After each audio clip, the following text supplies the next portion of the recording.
السلام عليكم ورحمة الله وبركاته.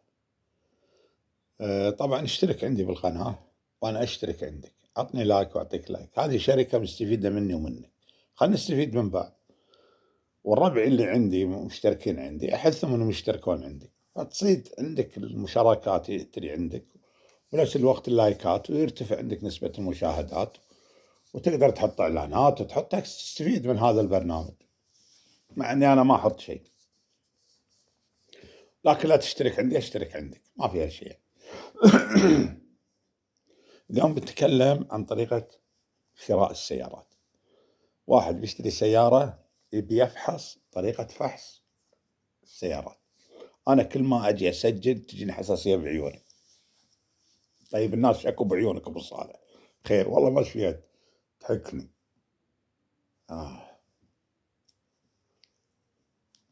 عموما إذا بتشتري عندك ثلاث أنواع من السيارات. عندك سيارة جديدة 25 موديلها 24 23 22 21 20، هذا اعتبرها السيارات الجديدة. عندنا السيارات نظيفة اللي 19 18 17 16 15. عندنا السيارات القديمة من 15 من 2014 ونازل، هذه لها فحص هذه لها فحص هذه لها فحص. السيارات الجديدة يجب بالفحص أن تكون 100%، غير ماكينتها بديها كل ما فيها فرشة من داخل، ما فيها أي شيء، الجام الوجه الليتات نظارة السيارة الكاملة منظرها العام يجب أن تكون نظيفة وجديدة بحالة جديدة. ليه؟ لأني أنت ما نزلت من سعر الوكيل يوم كانت جديدة، مثلا خلينا نقول 25 يمكن ينزل لك 1000 دينار، 10000 يمكن ينزل لك 500، يمكن ينزل لك المحاري هذه. لما تنزل 24 يمكن ينزل لك 2000 3000 من سعرها، فمو هذاك المبلغ اللي يشجعك تشتري. إذا ما كانت نظيفة أدفع 3000 واشتري سيارة أصفار من الوكالة وأكون أنا اللي أستخدمها. وتنزل 24 تنزل 23 واحد، يعني يكون ينزل لك أكثر لما توصل 19 ما راح ينزل لك أكثر. تجي عند القديم نازل لك 3/4 السعر، ب20 تاخذها ب5 تاخذها ب4. عرفت؟ فهني الأسعار اللي قاعد تدفعها هي بناء على نظافة السيارة. يعني لما تكون سيارة من 25 ل 20 يجب أن تكون نظيفة جدا. تجي عند السيارات النظيفة اللي 19 لل 15، يعني فيها 19 تكون زينة، تكون بحالة جيدة جدا. 18 جيدة جدا، تنزل تحت شوي تحت تكون بحالة نظيفة. تجي ال 15 16 ما يمنع فيها رفرف صبغ، يعني عرفت، يعني ما يمنع فيها شغلات معينة تكون من الاستهلاكية. تجي عند السيارات القديمة اللي ماشي 300,000، يعني ما تبي الجير فيها نص عمر، ما تبي الماكينة فيها، لازم مستهلك السيارة. اللي ماشية 300 تختلف عن اللي ماشية 10، اللي ماشية 500 تختلف عن اللي ماشية 50,000، وهكذا. يجب أن يكون عندك الفكر بهذه الصورة. سيارة قديمة من 2014، يعني خلينا نقول موديل 2002 2011 2010، مصبوغ رفرف، شاصي تمام، ما في شيء. الشاصي رجع شخطت انصبغت، يعني شنو فيها مدقر انصبغ؟ عينك تعورك انصبغ المدقر؟ ايه مصبوغ، مو مصبوغ سيارتك لها 15 سنة 20 سنة، لابد يكون فيها من الاشياء هذه البسيطة يعني. بس اهم شيء يكون الشاصي والاشياء هذه تكون نظيفة. فكنا بالمانيا لما نقول والله هذا عندنا اجهزه نفحصها، واقول والله الرفرف هذا مصبوغ، يضحكون، يا والله يضحك. يقول طيب الرفرف مصبوغ، راسك يعورك لان صبغ الرفرف، مو مصبوغ في المصنع نفسه، مصبوغ هو مصبوغ يعني. لا ابي شغل المصنع، شغل المصنع لها 15 سنه تبي شغل المصنع مثلا الشيء.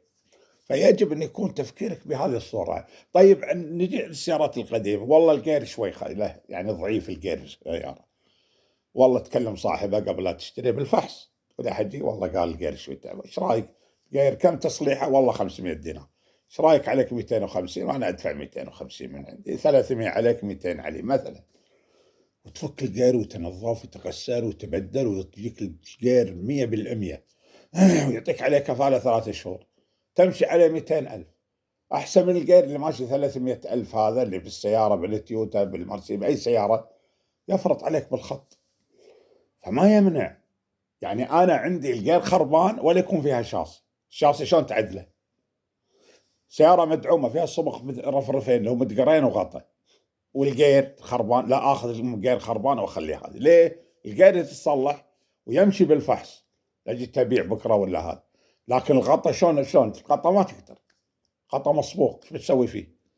عرفت قصدي؟ شاصي معوج شو تسوي فيه؟ ففي شغلات تكون انت لما تشتري السياره يكون لابد يكون عندك فكر في شراء السياره، بان هذه السياره لابد انه يطلع فيها. زين، عندنا نقطتين اخيرات. الماكينه ما حد يفحص الماكينه، لا حد يقول لك انا افحص لك ثابت متحرك بستن سلندر، ما حد يفحص تحت ذراع رنجات، ما حد يفحص المكان. الأصم اللي تحت الماكينة اللي لخربت تكلفك بمبالغ وقدره تحت، ما حد يفحصها، لأن هذا أصم حديد، أصم مسكر، ما في واير. كمبيوتر يركبونه في واير ويفحص الوايرات، يفحص لك البلاك، يفحص لك البلاك خربان، واير البلاكات، يفحص لك الكويل، يفحص لك الدينمو، يفحص لك حرارة السيارة. أوكي، الأشياء اللي نفس الشيء الجير، ما حد يفحص الجير من داخل، كلتشات وبركات وما شنو، بطل الجير من داخل ما حد يقدر يدخل فيه داخل.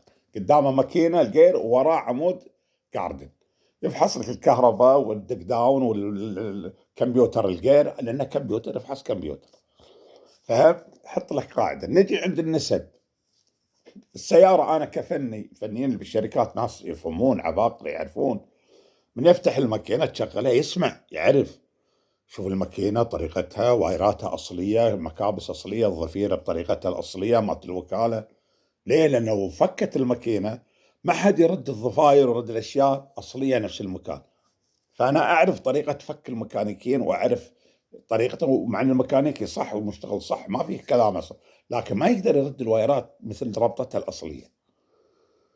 عرفت؟ فأنا أعرف أن هذه السيارة مع تشغيلتها، مع نعومة الماكينة، مع نظرتي للسيارة، والله السيارة هذه 70%. مع الممشى ماشية 300 أحطها 65 60.